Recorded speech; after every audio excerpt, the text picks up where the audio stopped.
ರಿಯಾಜ್ ಮಾತಾಡಿ. ಮೋಹನ್ ಗೌಡನೇ ಕೊಡ್ತಾ ಇರೋದು Aadhaar card, ID card, ration card ಎಲ್ಲ ಮಾಡ್ಕೊಡ್ತಾ ಇರೋದು ಮೋಹನ್ ಗೌಡ. ಹಾಗಾಗಿ ಮೋಹನ್ ಗೌಡರಿಗೆ ಮಾಹಿತಿ ಇದೆ. ರಿಜಿಸ್ಟ್ರೇಷನ್ ಸೆಂಟರ್ ಮೇಲೆ ರೇಡ್ ಮಾಡಿ ಇವತ್ತು ಎಷ್ಟು ಅಕ್ರಮ ಬಾಂಗ್ಲಾದೇಶಿ ನುಸುಳುಕೋರರಿಗೆ ಇವತ್ತು ಅಕ್ರಮವಾಗಿ ಇವತ್ತು ಆಧಾರ್ ಕಾರ್ಡ್ ಸಿಗ್ತಾ ಇದೆ ಅಂತ ಗಮನಕ್ಕೆ ಬರುತ್ತೆ. ಬಿಜೆಪಿನ ಗೆಲ್ಸ್ಬೇಕು. 5 ವರ್ಷ ಏನು ಇವತ್ತು ನಮ್ಮ ದೇಶದ ಭದ್ರತೆಗೆ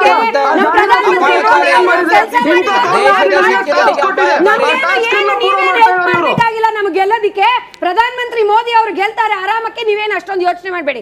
ಯಾವುದೇ ಆದಂತಹ ಕೋಮ ಗಲಭೆಯಿಂದ ನಾವೇನ್ ಗೆಲ್ಬೇಕಾಗಿಲ್ಲ. ನಾವು ಮಾಡಿರೋ ಅಚೀವ್ಮೆಂಟ್ಸ್, ನಾವು ಹೇಳುವಂತಹ ಸಬ್ಕಾ ಸಾಥ್ ಸಬ್ಕಾ ವಿಕಾಸ್ ಸಬ್ಕಾ ವಿಶ್ವಾಸ್ ಅನ್ನೋದು ಎಲ್ಲ ಸುಮ್ಮನೆ ಇರಲಿ. ಒಂದು ನಿಮಿಷ, ನಾವು ಯಾವುದೇ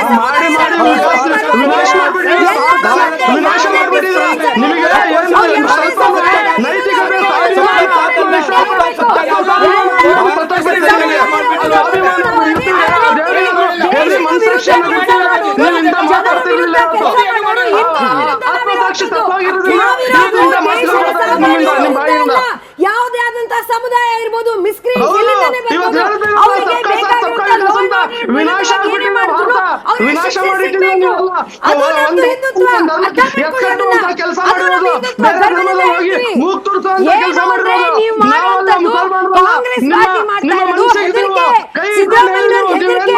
ಹಾಗಾಗಿ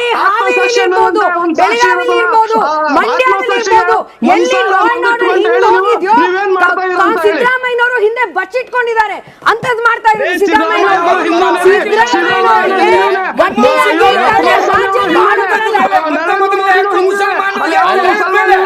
ಸಿಸಿಬಿ ಪೊಲೀಸರು ಒಬ್ಬ ಭಯೋತ್ಪಾದಕನನ್ನ ಅರೆಸ್ಟ್ ಮಾಡ್ಲಿಕ್ಕೆ ಹೋದಾಗ ಸಿಸಿಬಿ ಪೊಲೀಸರಿಗೆ ಬೆದರಿಕೆ ಹಾಕ್ತಿದ್ದಾರೆ.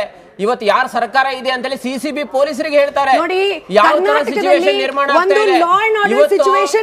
ಎಕ್ಸಾಮ್ ಸಂದರ್ಭದಲ್ಲಿ ಶುಕ್ರವಾರ ಎಕ್ಸಾಮ್ ಬಂದ್ರೆ ರಜೆ. ಇವತ್ತು ಶುಕ್ರವಾರ ಬ್ಯಾಗ್ಲೆಸ್ ಡೇ ಅಂತ ಮಾಡ್ತಾರೆ. ಒಂದ್ ಕಡೆ ಬಜೆಟ್ ಅನ್ನ ಮಂಡನೆ ಮಾಡ್ತಾರೆ. 85% ಹಿಂದೂಗಳ ಟ್ಯಾಕ್ಸ್ ಹಣವನ್ನು ಒಂದೇ ಕಡೆ ಖರ್ಚು ಮಾಡ್ತಾರೆ. 1,000 ಕೋಟಿ ರೂಪಾಯಿಯನ್ನ ಇವತ್ತು ಮೈನಾರಿಟಿ ಕಾಲೋನಿಗೆ ಕೊಡ್ತಾ ಇದ್ದಾರೆ.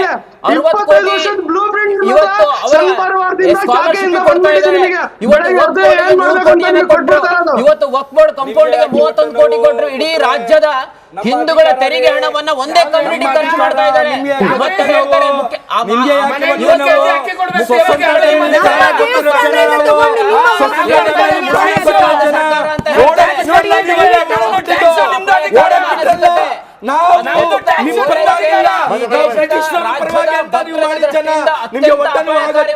ನಮ್ಮ ಅಧಿಕಾರ, ನಮ್ಮ ಹಕ್ಕಿದೆ, ನಮ್ಮ ಭಾರತ, ನಾವು ಪ್ರಾಣ ಕೊಟ್ಟಿದ್ದೀವಿ. ಇವತ್ತು ಕಾಂಗ್ರೆಸ್ ಅತ್ಯಂತ ಅಪಾಯಕಾರಿ ಮಾನಸಿಕತೆ. ಒಂದೇ ನಿಮಿಷ, ಮತ್ತೊಮ್ಮೆ ಗೋಪಾಲ್ ಸಿಂಗ್ ಅವರೇ, ನೀವು ನಿಮ್ಮ ಮಗ ಕೊಟ್ಟಿರೋ ಕಂಪ್ಲೇಂಟು ನನಗೆ ಭಾಳ ಆಶ್ಚರ್ಯ ಆಗ್ತಾ ಇರೋದೇನು ಗೊತ್ತಾ? ಈ FIR ಕಾಪಿ ಇಲ್ಲಿದೆ. ಅದು ಯಾಕೆ ಹಂಗೆ ಬಂತು ನನಗೆ ಗೊತ್ತಿಲ್ಲ. ಈಗ ನಾವು ಯಾವತ್ತಾದರೂ ಕೂಡ ಸರ್ಕಾರ ಮಾಡಿದನ್ನು ನಂಬಬೇಕಾಗತ್ತೆ, ಯಾಕಂದರೆ ಸರ್ಕಾರ ಏನು ಹೇಳಿದೆ ಅಂತ. ಈಗ ನಿಮ್ಮ ಮಗ ಕಂಪ್ಲೇಂಟ್ ಕೊಟ್ಟಿರುವಂಥದ್ದು ಇಲ್ಲಿ ಇದೆ. ಏನು ನೊಂದಾರೋ ವಿವರಗಳು, ಮುಖೇಶ್, ಬ್ಯಾಂಗ್ಳೂರ್ ಸಿಟಿ ಡ್ಯಾಶ್ ಕಬ್ಬನ್ಪೇಟೆ ಎಲ್ಲವೂ ಕೂಡ ನೋಡಿ. ಇಲ್ಲಿ A1 ಸುಲೇಮಾನ್ ಅಂತ ಕೊಡ್ತಾರೆ, ಶಾನವಾಜ್ A2 ಅಂತ ಆಗುತ್ತೆ, ರೋಹಿತ್ A3 ಅಂತ ಆಗುತ್ತೆ, ಡ್ಯಾನಿಶ್ A4 ಅಂತ ಆಗುತ್ತೆ, ತರುಣ A5 ಅಂತ ಆಗುತ್ತೆ, ಅದರ್ಸ್ A6 ಅಂತ ಆಗುತ್ತೆ. ಅದ್ರ ಬಗ್ಗೆ ನಾನು ಹೇಳ್ತೀನಿ ವಿವರ, ಪ್ಲೀಸ್ ಇಬ್ರು ಹೇಳಿ. ನಿನ್ನೆ 8 ಗಂಟೆಯಿಂದ 11ವರೆಗೆ FIR ಬಂತು. FIR ಕೊಟ್ವಿ ಅಂದು ನಾವು ಅಲ್ಲೇ ಧರಣಿ ಕೂತ್ಕೊಂಡಾಗ ಇವ್ರು ಯಾಕೋ ಕೇಳಲ್ಲ ಅಂದ್ಬಿಟ್ಟು ಹೈ ಪ್ರೆಷರ್ ಹಾಕಿದ್ಮೇಲೆ ಒಂದು FIR ಕಾಪಿ ಬಂತು. FIR ಕಾಪಿ ಬಂದಿದ ತಕ್ಷಣ FIR ಹಿಂಗೆ ತೋರಿಸಿದ್ರು, ಬಂದಿದೆ FIR ಅಂತ. ನಾವು ಫೋಟೋ ಕೇಳ್ತಾ ಇದ್ದೀವಿ, FIR ಫೋಟೋ ಕೊಡಿ, ನಾವು ಚೆಕ್ ಮಾಡಬೇಕು ಏನೇನು ಸೆಕ್ಷನ್ಸಲ್ಲಿ ಹಾಕಿದ್ದೀರಾ, ಏನೇನು ಸೆಕ್ಷನ್ನು ನೀವು ಮೆನ್ಷನ್ ಮಾಡಿದ್ರೆ FIR ಅಲ್ಲಿ ಕೊಡಲಿಲ್ಲ. ಸರಿ, 12:15 ಒಂದು ಮೆಸೇಜ್ ಬಂತು ನಮಗೆ, FIR ಕಾಪಿ ಹೆಂಗೋ ಬಂತು. ಇಮಿಡಿಯೇಟಾಗಿ ಅವ್ರಿಗೆ ಹೇಳಿದ್ವಿ, ಹೆಂಗೆ ಬಂತು ಈ ಹೆಸರುಗಳು, ಹೆಂಗೆ ಬಂತು ಹೆಸರು. ವಿಡಿಯೋ ನೋಡಿದ್ರೆ ಇರೋರೆಲ್ಲ ಒಂದೇ ಕೋಮಿನವರು. ವಿಜಯ್ ಕುಮಾರ್ ಅವರೇ, ಕಂಪ್ಲೇಂಟ್ ಕಾಪಿ ಮುಖೇಶ್ ಅವರೇ ಬರೆದಿರೋದಲ್ವಾ? ಹೌದು. ಅದರಲ್ಲಿ ಅವ್ರು ಬರ್ದವ್ರಲ್ಲ ಹೆಸರು? ಅವ್ರು ಬರ್ದಿಲ್ಲ ಸರ್.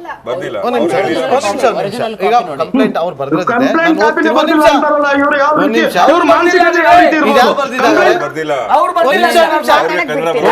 6:25 ಗಂಟೆ ಸಮಯದಲ್ಲಿ ನಾನು ಟೈಪ್ ಅಲ್ಲ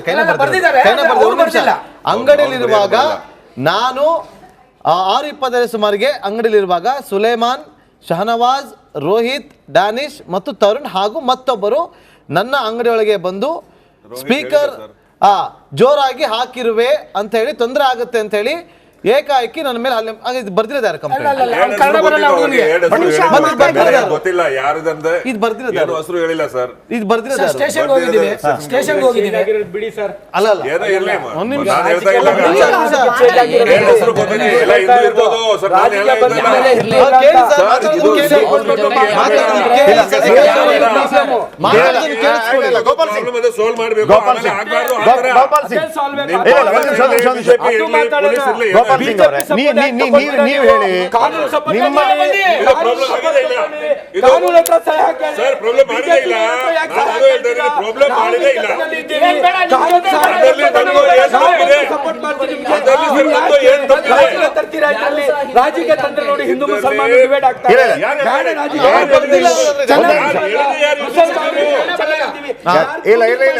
ಒಂದ್ ನಿಮಿಷ ಗೋಪಾಲ್ ಸಿಂಗ್ ಅವರೇ, ಈಗ ನಿಮ್ಮ ಮಗ ಕೊಟ್ಟಿರೋದು ಕಂಪ್ಲೇಂಟು, ಈಗ ಅಲ್ಲಿ FIR ನಾವು ನೋಡಿದ್ವಿ. ಆ ಬರವಣಿಗೆಯಲ್ಲಿ ಕೆಲವು ಹೆಸರುಗಳು ಹಿಂದೂ ಹೆಸರುಗಳು ಕೂಡ ಇದೆ. ಎರಡು ಹೆಸರು ಹೇಳಿದ್ರು ಸರ್ ಮಾತ್ರ. ಒಂದ್ ನಿಮಿಷ ಅಲ್ಲಿ ವಿಜಯಕುಮಾರ್ ಹೇಳ್ತಾರೆ ನಿಮ್ಮ ಮಗನಿಗೆ ಕನ್ನಡ ಬರೆಯಕ್ಕೆ ಬರೋದಿಲ್ಲ ಅಂತೇಳಿ. ಆಮೇಲೆ ಕನ್ನಡ ಕೂಡ ಬಹಳ ಅದ್ಭುತವಾಗಿ ಬರೆದಿದ್ದಾರೆ. ಅಥವಾ ಅದನ್ನು ಹೇಳಿ ಮತ್ತೊಬ್ಬರು ಬರೆದ್ರೆ ಅದು ನನಗೆ ಗೊತ್ತಿಲ್ಲ. ನನಗೆ ಕ್ಲಾರಿಟಿ ಕೊಡಿ. ಅಲ್ಲಿ ಹಾಗಿದ್ದರೆ ಮುಸ್ಲಿಮರೇ ಬಂದು ಅಟ್ಯಾಕ್ ಮಾಡಿದ್ರು ಅಂತಂದ್ರೆ ಅಲ್ಲಿ ಹಿಂದೂಗಳ ಹೆಸರು ಯಾಕೆ ಬಂತು, ಯಾರು ಕೊಟ್ಟರು? ಇದು ಹೆಸರು ಇಲ್ಲಿಂದ ಬಂತು ಅದು ಗೊತ್ತಿಲ್ಲ ಸರ್. ಗೊತ್ತಿಲ್ಲ. ಅದನ್ನ ಹೇಳ್ತಾ ಇದ್ದೀನಿ. ಅವ್ರು ಮಾತಾಡಿ. ಸಿಸಿಟಿವಿಲಿ ಏನಾಗಿದೆ ಅದ್ರ ಪ್ರಮಾಣ ಬರೀ ಹಾಕಿ ಸರ್ ನಮ್ಗೆ ನ್ಯಾಯ ಕೊಡಿ. Okay. ನಮ್ಗೆ ಇದು ಇದಾರೆ ಮುಸ್ಲಿಂ ಇದಾರೆ ಅದ್ರದ್ದು ನಮ್ಗೆ ಏನು ಪ್ರಶ್ನೆ ಬೇಡ. ಓಕೆ, ನಮ್ಗೆ ಏನ್ ತೊಂದ್ರೆ ಆಗಿದೆ ಇಲ್ಲ. ಈಗ ವಿಜಯಕುಮಾರ್ ಹೇಳಿ. ಎಲ್ಲ CCTV recording ಆಗಿರೋದು. ಒಂದ್ ನಿಮಿಷ ಬನ್ನಿ. ಈಗ ವಿಜಯಕುಮಾರ್ ಹೇಳಿ, ನೀವು ಹೇಳಿದ್ರೆ ಅವರು ಬರ್ದದ್ದಲ್ಲ ಅಂತ ಹೇಳಿ. ಬರ್ದದ್ದು ಯಾರು? ಹಾಗಿದ್ರೆ ಆ ಹೆಸರು ಬಂದದ್ದು ಹೇಗೆ? ಸ್ಟೇಷನ್ ಅಲ್ಲಿ ಒಬ್ರು ಅದಕ್ಕಂತ ಒಬ್ರು ಅಧಿಕಾರಿ ಇರ್ತಾರೆ. ಅಧಿಕಾರಿ ಹೇಳಿಕೆ ಪಡಿತಾರೆ. ರೈಟರ್ ಇಲ್ಲಿ ಏನು ನಮ್ಗೆ ಡೌಟ್ ಬಂದಿರೋದು ಅಂದ್ರೆ, ಆಮೇಲೆ ಗೊತ್ತಾಯ್ತು ನಮ್ಗೆ ಅಲ್ಲ ಇದು ಡೌಟ್ ಅಸಲು ಬಂದಿರೋದು ಏನು ಏನು? ಅಂದ್ರೆ, ಒಬ್ಬ ಏಟ್ ಬಿದ್ದು ವ್ಯಕ್ತಿ ಹೋಗಿ ಕಂಪ್ಲೇಂಟ್ ಕೊಡ್ತಾನೆ ಅಂದ್ರೆ FIR ಮಾಡಕ್ ಎಷ್ಟೊತ್ತು ಬೇಕು? 1 ಗಂಟೆ ಸರ್. ಪ್ರೈಮರಿ FIR ಅಂದ್ರೆ ಇಮಿಡಿಯೇಟ್ ಆಗಿ 15 ನಿಮಿಷ. ಅಧಿಕಾರಿಗಳು DSP, ACP, DCP ಅವರೆಲ್ಲ ಡಿಸ್ಕಷನ್ ಮಾಡೋ ಅಂತ ದೊಡ್ಡ ಕೇಸ್ ಏನಿದು? ನೀವ್ ಹೇಳಿ. ಇಲ್ಲೇನಾದ್ರು ಕೋಮುಗಲಭೆ ಏನಾದ್ರು ಪ್ರಚೋದಿಸ್ತಾ ಇದೀವಾ? ನಾವು ಯಾವ್ದು ಮುಸ್ಲಿಂ ಅವ್ರು ನೋಡ್ತೀರಾ ಅಂತ ಹೋಗಿಲ್ಲ ನಿನ್ನೆ ಕಂಪ್ಲೇಂಟ್ ಕೊಡಕ್ಕೆ. 5 ಜನ ಬಂದವ್ರೆ, ವಿಡಿಯೋ ಇದೆ, ಅವನ ಮೇಲೆ ಕಂಪ್ಲೇಂಟ್ ತಗೊಂಡು ಅರೆಸ್ಟ್ ಮಾಡಿ. ಇದಕ್ಕೆ ಏನಕ್ಕೆ ಮುಸ್ಲಿಂ ಇವರು ಹೇಳ್ತಿರೋದು ಇಬ್ರು ಹೆಸರು ಇಬ್ರು ಗೊತ್ತು ಅಂತ. ಹಾಗಾದ್ರೆ ಮಿಕ್ನಾದವ್ರ ಹೆಸರು ಸೇರ್ಸಿದ್ಯಾ? ಒಂದ್ ನಿಮಿಷ ಮಿಕ್ನಾದವ್ರ ಹೆಸರು ಸೇರ್ಸಿದ್ಯಾ? ವಿಜಯಕುಮಾರ್, ನಿಮಗೆ ಅಲ್ಲಿದ್ದವರೆಲ್ಲ ಪರಿಚಯ ಇದ್ದಾರಾ? ಇಲ್ಲ ಸರ್, ಪರಿಚಯ ಇಲ್ಲ. ಅದರಲ್ಲಿ ಹೊಡೆದಿರೋರು ಪರಿಚಯ ಇಲ್ಲ ಇದ್ದಾರೆ ಇಲ್ಲ ನೀವು ಪರಿಚಯ ಸ್ಥಳೀಯರಾದ ಇಲ್ಲ. ಕಾರಣ. ಓಕೆ. ಏನಕ್ಕೆ